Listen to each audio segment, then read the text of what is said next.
Probably my favorite person in the book of Samuel is Jonathan, son of Saul. Jonathan was able in war, courageous, and loyal. He recognized the godliness and virtue of David's soul, and Scripture tells us that he loved him as himself. Truly, this was one of Scripture's most beautiful friendships. But Jonathan was also the son and the heir apparent to a king who descends into madness and sin, a king whom he loved. Jonathan, a complex man, struggled to balance loyalty to both Saul and David.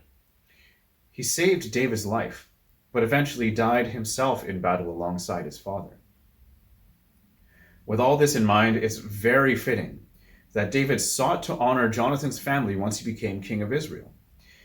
David asked, "Is there still anyone left of the house of Saul to whom I may show kindness for Jonathan's sake?" Enter Ziba, the old steward and servant of Saul's family. He tells David that Jonathan's sole remaining son, Mephibosheth, remains. Tragically, Mephibosheth was dropped as a child and became lame in both legs, but now he has a son. Mephibosheth is a humble man who even describes himself as a dead dog.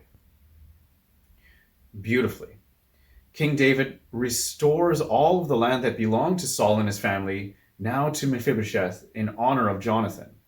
That included the service of Ziba the steward and all his 15 sons and 20 servants.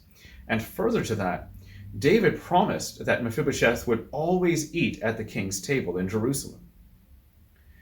This is a beautiful demonstration of David's love, and an illustration of God's even more beautiful love for us. We, who have been made lame by sin, are raised from condemnation to divine glory for the sake of Jesus Christ.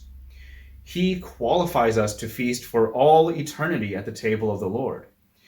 So when we are approached by God, may we be as humble and faithful as Jonathan's son.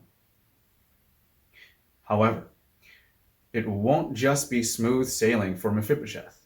As we'll see in later chapters, scandal and intrigue threaten his newly restored house.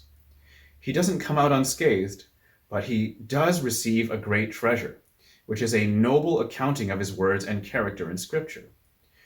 We will continue with part 2 on Mephibosheth next week.